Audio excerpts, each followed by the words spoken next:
Hey guys, welcome to another free camera Gino. Today we're gonna be doing a recap of what happened on Raw and what just happened on NXT. We're going to Homecoming next week. Massive three returns for NXT, or about five returns. Tonight alone, and some surprises for next week. Apparently, we have new number one contenders for the women's titles. Tag team titles, I should say. Sorry. What is the point of the feud with the Harvest and So there goes Doggy. He just made the list. If you know, you know.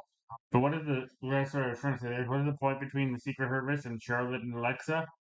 If the tag team titles number one contenders are going to be talked about in a minute here by me. Some interesting happens on Raw. Um, very cool NXT. Very awesome go home show right before. A little bit of teasing going on for a certain tag team. But that being said, guys, I got some notes taken. There might be an interesting little twist with a certain popular superstar on Raw. Maybe a little tribal manipulation, a little bit of foreshadowing. We may have OTC 2. Maybe that's why OTC 1 was trademarked. But, alright, guys, let's get right into that news for the NXT and Raw. Sorry, not news, reviews. And Doggy, Tony, come here. The people want to see Tony. Probably want to see your people? Up, come on. Oh, sorry, guys, she's definitely being a right now. Right. No, there, Tony. Tony, tell the people, what do you think of wrestling?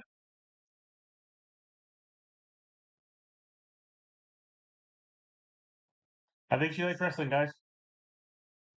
Look at this thing. Look at her. She's my Matilda. I call her Tony. Um, so, sorry, Raw, um, kicked off with a recap of the CM Punk and, Becky Lynch and, Seth Rollins, and now, yes, AJ Lee. AJ Lee has returned. You guys saw that. Makes up my reaction on Friday. Kind of the worst kept secrets in wrestling. Everyone thought it was gonna happen for a while, but they recapped that. And the very first shot you get of Raw is Seth Rollins and Becky Lynch walking in, all dressed in red together. Becky Lynch wearing the most ridiculous sunglasses you'll ever see in your life, covering something you'll see later on in the show. But also there's kind of one key thing here. Seth Rollins has the title. Becky Lynch does not. I don't know if you guys saw what happened when SmackDown went off the air. But Becky Lynch had left her title in the ring, and AJ Lee had confiscated it. As you can see, Toddy is not too happy about Becky Lynch losing her IC title. Toddy's a fan of the man. Right, Tots? You're a fan of the man, Becky Lynch? Yes, I got the tail. Oh, no, there you go. She's not a fan of the man, Becky Lynch, guys. Yeah, no, you see them walking backstage, so you think that's gonna be the very first thing you see, but no, it is the reunited Usos. They come out to Jay's entrance, but with the Uso theme song, and they get a little bit of a promo in, and then Bronson come out, and also we have a nice little promo battle sets up a match for WrestlePalooza in 2 weeks' time between the twins and Braun and Bronson, sorry, the Bronze, whatever you want to call them. Um, Also, Corey Graves takes a nice little shot of the internet right after that. It has Joe Tessitore said Wade Barrett is just on vacation and will be back in a few weeks. The Corey Graves was funny. That's not what the internet's been telling me for the last couple of weeks. Apparently, there's something to do with certain Bella.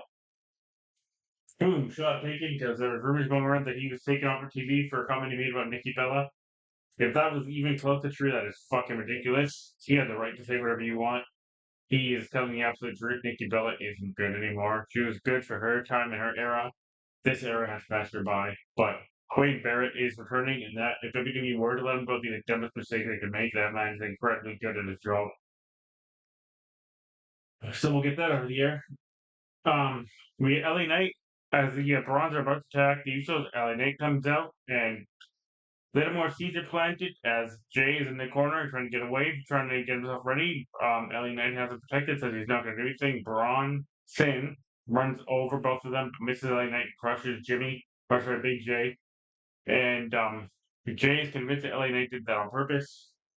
They have a little bit of a feud, and then Jay leaves. And and LA Knight wants one of the bronze. Later on in the main event, he gets into it with Commissioner Adam Pierce, sets up the main event. AJ Styles was like El Grande Americano, but right before that, a thing that I don't know if you saw, if you were not only an owner of Netflix or Netflix Wrestling, because you don't get that in the States, AJ Styles had a rather interesting shoot interview where he's like, I don't think somebody wants me here. I think it's an angle, but a lot of people are thinking it might be straight shot to Triple H. He's like, I don't have Gallows and Anderson anymore. They're gone. He's like, Michin is on Raw, on SmackDown. So for some reason, I'm all by myself, but nobody has my back. Um, and that's what you get for the Netflix. But the only live audience in the arena sees it, and Netflix in America doesn't get to see that. And you find out later on, they can see it on social media. I don't know if that was actually supposed to happen or if that was planted to be like an angle for something going on later on, or if we might have a new leader of a certain faction. Who knows what's going on there? But like I said, yeah, AJ Styles versus El Grande Americano. Ludwig Kaiser is playing such a good job as Grande Americano, man. You can't hate on the dude. I know a lot of people aren't a fan of the German, and he blew his chance to be no longer with Tiffany. But that guy's doing such a good job with El Grande Americano. Very good match. Sorry, I forgot to mention I give gold and bronze and silver for everything. For the opening promo, the thing between Seth Rollins, Becky Lynch, AJ Lee, and Seth Rollins, that's going to get a gold. The Usos and the Bronze, that's going to get a gold. The LA Knight and Jay Uso, which will lead to the first things later on in the night. That whole setup and the closing segment, going to get a gold. This first match, besides the distraction, interference, or everything else that goes on with it, because Grande Americano number 2, aka Tyler Bate, comes out. He interfered a few times. AJ Styles eventually does get the win, and he gets help from Dragon Lee. The match itself is going to get a gold. The fact that they got the outside interference and all that bullshit that WWE keeps doing repeatedly, I'm going to give that, unfortunately, a bronze because they do it way too much, and that was pretty much the theme of Raw. A lot of the matches had outside interference for some godforsaken reason. I don't know why. Following that, we had Nikki talking to Io Sky backstage, which pissed off Asuka. And this about to snap heel Asuka, who controlling a very timid because he doesn't know how to break and is about to be emotionally distraught. Harvey Sings, as well as the unknowing, unsure what the hell's going on. Io Sky is very interesting. I love this Asuka. I think she's hilarious. I'm a huge fan of Asuka in general. Anyone's ever listened to me talk makes me know that I think Asuka Khan, or whatever you want to call her, is one of the best wrestlers on the planet. Sorry, guys, I'm just looking at Toddy over there. I think Khan has always been one of the best wrestlers on the planet. Well, before she ever got to WWE, I call her Khan. I hate the name Asuka, but we'll call her Asuka for WWE's sake. She arguably has one of the greatest runs in NXT history. We'll talk about what I think should have happened with NXT when I get to that. But rather interesting also. Why is Nikki Bella being so much? Does she have like blackmail on WWE or something here? Well, anyway, sets up a match between Nikki and Asuka because Nikki says she's got beef with Asuka. She wants to beat her up in the ring. So we're gonna get that match later on tonight because I don't think Adam Pearce had any sort of a card whatsoever set up. Lyra Valkyria is up next, and she's going to be taking on Raquel Rodriguez. This is pretty much power versus speed and technique. I'm a huge Lyra Valkyria fan. I don't see why WWE is trying to push Raquel and Rodriguez. I'm not trying to be an asshole. I just don't see. Hey, excuse me, guys. It's been a long week, couple of weeks. I don't see what a lot of fans see with Raquel. I see Diesel. I'm not trying to be an asshole. I see Diesel. For those who know the '90s, in the late '80s, early '90s, mid 2000s, Kevin Nash. This girl just reminds me of the female version of Kevin Nash. She can do like 5 or 6 moves, but overall, it's not for me entertaining a bit. I think Lyra Valkyria might be one of the best wrestlers on the planet right now. Um, and Markel is with what's her name? Roxanne Perez. Of course, there's going to be a difference in that match as well. Like I said, the theme of Raw for the last couple of months, some godforsaken reason, has been interference and interference every single fucking match. I think Triple H can't think of anything differently, apparently. Very good match. I wish Lyra had no help. She loses, of course. She gets pretty much gets her back destroyed for the majority of the match. Has a little fight from behind like she does. Such a good white meat Phoenix. Such a good white meat Phoenix. Um, Raquel needed to win because she barely ever wins. Roxanne never wins. The judgment they kind of needed this cleanse some seed swords will be happening later on in the night. But I'm pretty sure they are about to either implode or turn on Dirty Dom after World's Collide. We will see. That being said, Dirty Dom, my prediction already going to be double champion as of Friday. If you think I'm wrong, you can come punch me in the nuts if you want. Open invitation to anyone. I watch this channel. Um,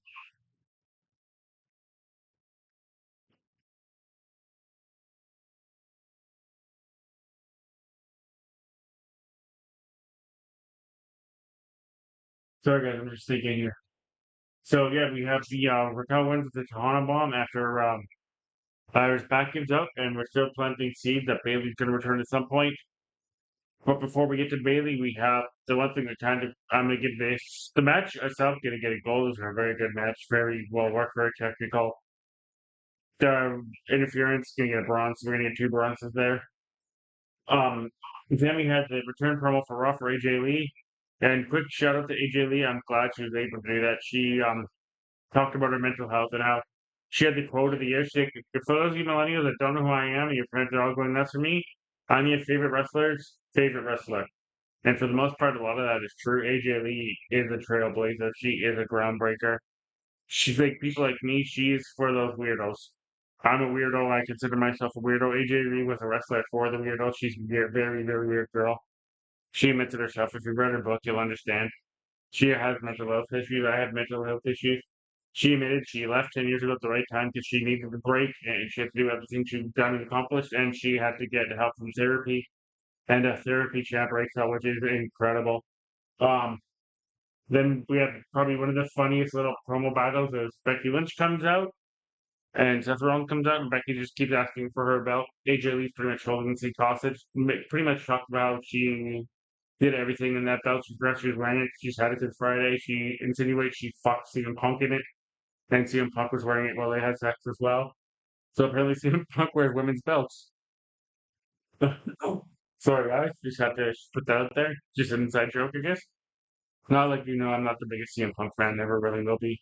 Love his wife. I think his wife's incredible.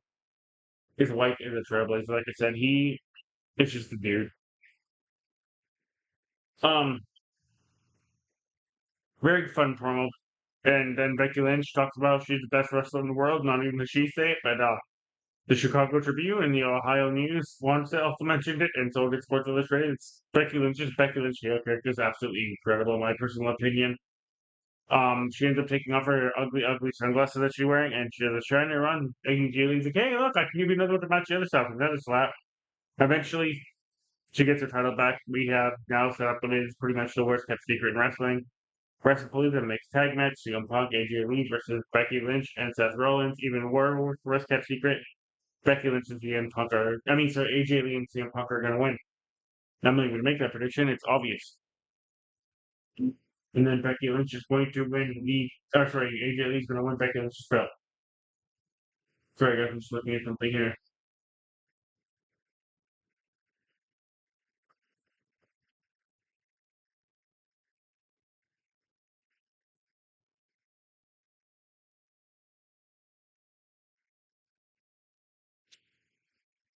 Sorry, guys, I'm just looking my notes there. Then pay attention to Tony at the same time. Following that, we have which I think is going to get. Oh yes, by the way, the whole segment's going to get a gold plus plus plus. First ever of those. Absolutely, absolutely, absolutely brilliant. The New Day versus Penta Destroyer. They want it banned because apparently this is fucking hilarious. The New Day are fucking hilarious with Grayson Waller, and I don't care. Even does not give them their flowers. Um, Woods is claiming he has C5, C6, and C7 spare vertebrae damage. That is exactly what Big E has. So they keep taking shots at Big E hysterically. And apparently Penta is a danger and a recluse. And they want his move banned, so he started a ban to ban the Penta driver, Mexican destroyer, whatever you want to call it. Very funny segment. That's gonna get a silver. Um, then we have right after that AJ Lee mental health thing, we have, I think, I'm gonna give it the bronze, unfortunately. I love Bailey. I love everything she's doing right now. But we have her little mental health battle she's having with herself, where she's dealing with voices and talking to things in her head. Not the right place or time to put that package right after AJ Lee's talking about her own mental health and the issues she's been dealing with and dealt with for 10 years. So I think WWE might have wanted to repackage that, put that somewhere later on. Um, that's gonna get a bronze for me, unfortunately, just a bronze, because it just, like I said, I'm somebody that's dealt with mental health issues, and to me, that did not seem like the right spot to put that. Then we have a backstage segment where Dragon Lee and AJ Styles are talking, and Jimmy's looking for Jay, seems to help LA Knight, and more seeds are planted to possible heel turn by Jay, as he starts talking, and like you listen to little Easter eggs he's dropping, he sounds exactly like Roman Reigns. Or if Roman Reigns has kind of manipulated his brain again, he's gone back to that Jim J that was in the main event. Or the bloodline when they used the first team together a long time ago. Um I like it. I really do like it because I think this Jay is Jay character is starting to get really stale and this yeet thing is just getting annoying and I think WWE should strike with the iron hot and the guy's so over they just turn him heel to see the fans react. Hell, turn the both the Usos heel. I love heel Usos, they're hilarious. Um then we get Oscar versus Nikki Bella, which is it's just there. So I like to see. Sorry guys, I forgot to mention. I'm gonna give that whole thing a seed planting of Jay turning heel and the way it's been worked. Um, I'm gonna give that whole thing. I'm gonna give that a gold plus. I absolutely love it. It's a nice little tease. We'll see if they actually follow through with it. See what happens when Roman comes back. Maybe the bloodline reunites and his heel bloodline tries to run things, or maybe Roman has to now take down the Usos by himself. We'll see. After he gets through with the Vision. Also, Jay might the childish line they called Paul Heyman pretty much a walrus. I've heard to mention that earlier. I just blocked that on my mind because it was something a 5-year-old would think of. Very uncreative line.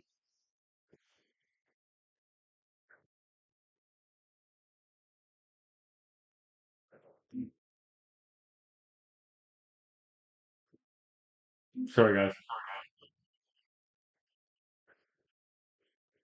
Like I said, Nikki Bella and Oscar was just there. Kyrie did nothing. She's like you can tell she's mentally unsure of what she's supposed to do. She's petrified of Oscar.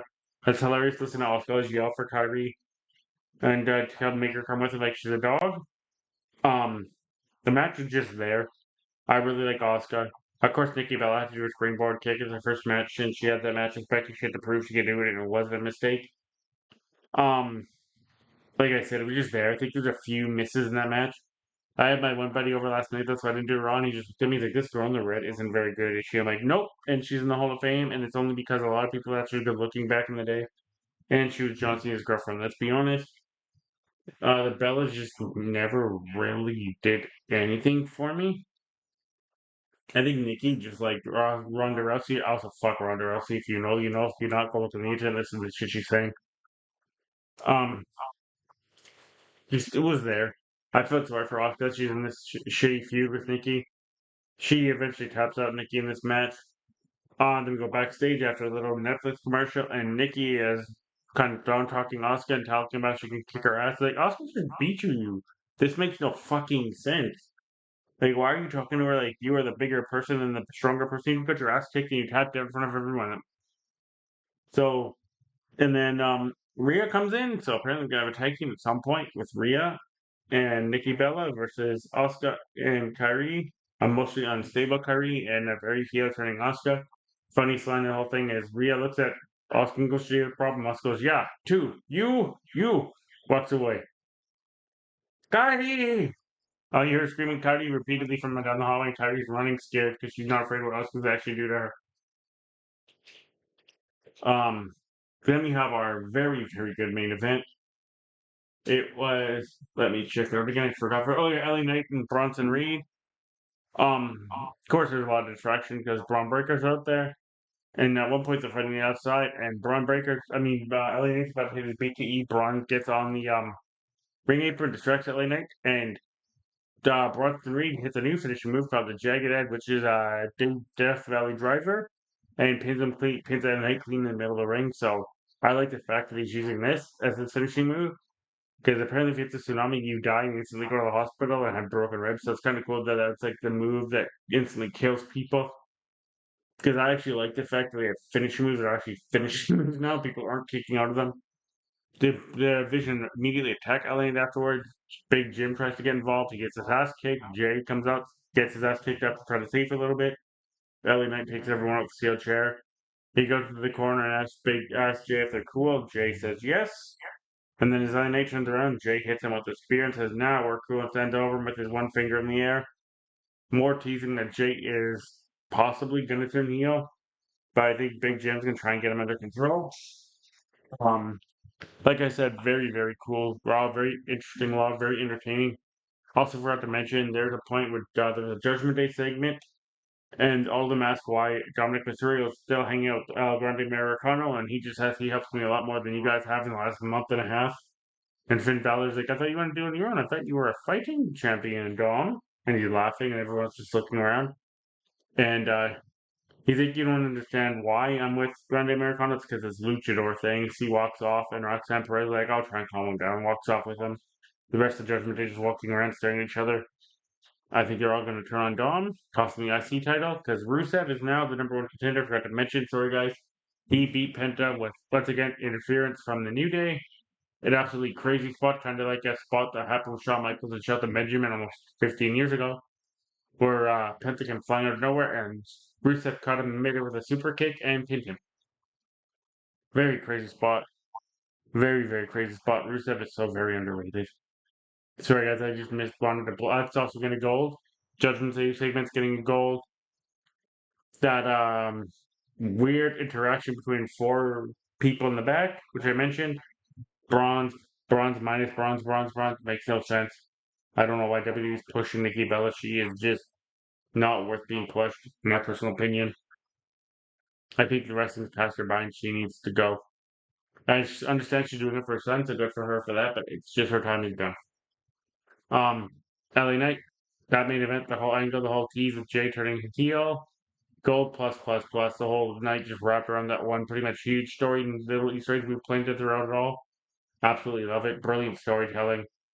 We'll see what happens at WrestlePalooza. See if LA Knight gets involved in that tag match. If he doesn't, if he goes after Seth in the main event, if he's involved in WrestlePalooza at all, I have no idea because I don't know what WWE is actually doing with LA Knight. Dirty Dom will be double champion by WrestlePalooza, my personal opinion. I'll give that prediction on Thursday. Maybe even tomorrow, we'll see. Um, but that is Raw. Raw in general is going to get a gold plus. Absolutely brilliant show. Great storytelling. Like I said, really good Easter eggs. Couple really interesting, weird, pointless parts. Mostly the Rhea Ripley and Nikki Bella, Asuka, and Io Sky thing. Just sorry, not Io Sky. Charity Sane has to be blocked out of Raw. And like I said, that personally, because like I said, the mental health issues. Not a fan of where they put the Bailey part. AJ Lee's return and her getting therapy over and talking about therapy, brilliant. I absolutely loved it. The fact that if you need to talk to somebody, you should take it from somebody who did. It helped me immensely. There were points where, yeah, I really needed it. I don't know if I'd be talking to you guys. Be honest. Um, all right.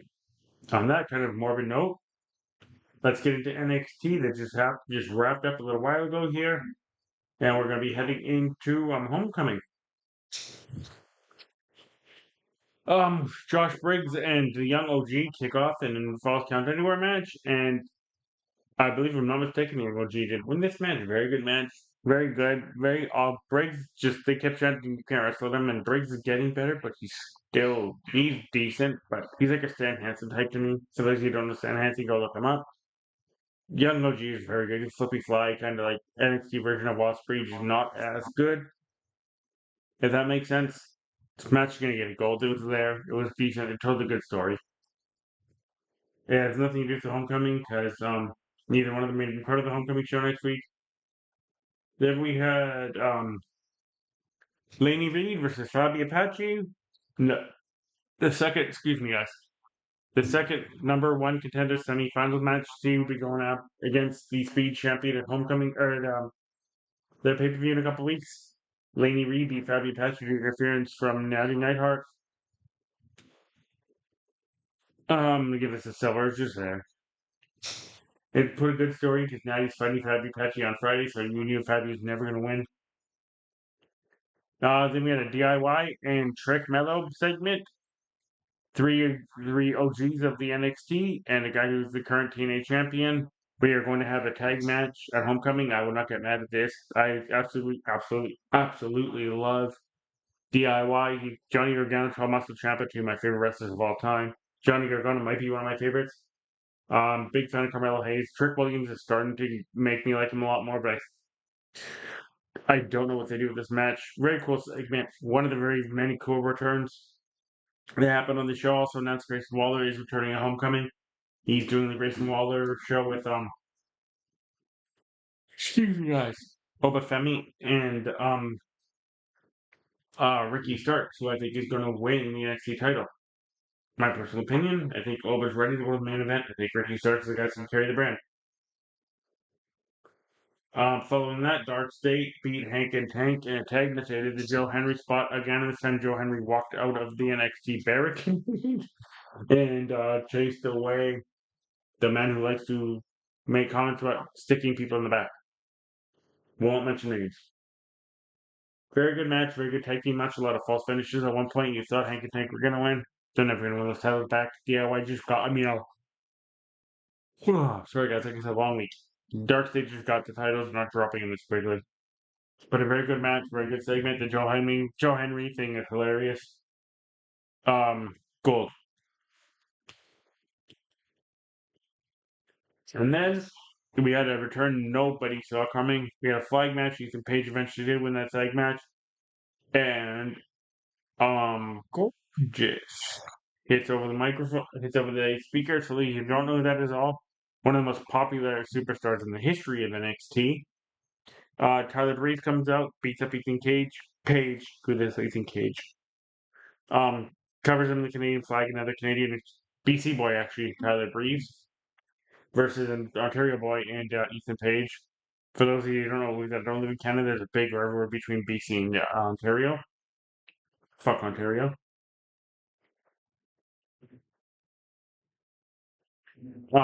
So we're getting Tyler Breeze versus Ethan Page at Homecoming, and the Tyler Breeze, Tyler Breeze got was incredible, really cool, really cool. Little more foreshadowing things that are going to happen throughout the night leading into Homecoming. There is surprises apparently, and Triple H. Um, then we have this is a very good, very well paced, very well told story of written NXT because we had a few more backstage segments that were just there. So they're going to get all silvers.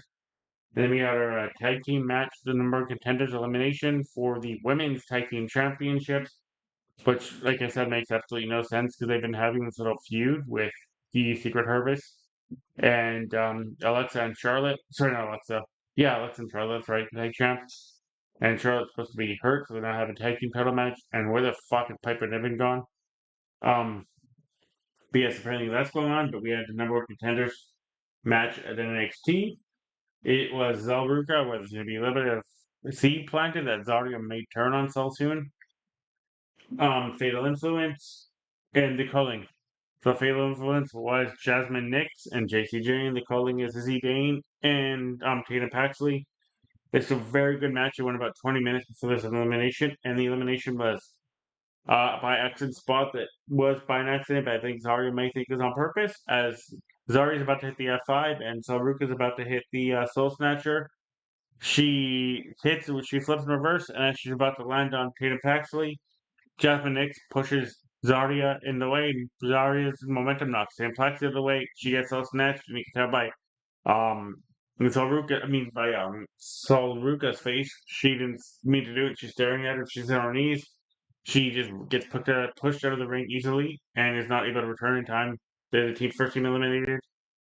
A few more teases that Fatal Influence may win by beating Tatum Paxley. Not going to happen. Eventually, Thea Sorry, not the hail. But that was for Easy Dame. Pins Fallon Henley. And it looks like the Fatal Flutes is about to break apart because Jasmine Nix is blaming it. Sorry, not Jasmine Nix. Jason James blames everybody but herself. And then we see three SUVs pull up. We go to in Netflix commercial to play little highlights, come back. First person back is Stephanie Van Kerr. And JC Jane tries to talk about she's the greatest NXT champion of all time. She lists her accomplishments and says it took three of them to take that belt off of her. But she has time to have a match with her, kind of a hint, because it's homecoming and it's Tiffy time. Hits and Tiffy's the next person up, so she's face. And the shock that shocked me, Mammy is going to be on homecoming. Rating Tiffy Stratton, Mammy, aka Rhea Ripley, and Stephanie Baker versus Fatal Influence. And I think this might be where Fatal Influence finally implodes and turns on JC Jane unless they get their ass kicked by all three of them. Because you saw the faces on Thea Hale. Sorry, I keep saying Thea Hale. Felon Henley and Jasmine Nix. They were not happy with everything JC Jane was saying about them. And I think it may be time. All right, guys, I'm gonna give that whole segment a gold plus plus. NXT is getting gold plus. I thought the whole show was absolutely brilliant, well paced, well written. Couple weird things happened. That Joe Henry spot's kind of played out. At my opinion, right now, decent show. It's gonna get a gold. If you guys agree or disagree with me at all, go to the comments below and let me know what you think. On that note, we'll probably talk to you tomorrow about Worlds Collide or the Triple A show that's happening this Friday. I believe it's Worlds Collide, if I'm not mistaken. If I've called it Worlds Collide by accident, I apologize. We will be breaking that down and making predictions there. I think we're going to see two about Storm, the King of the Luchadors.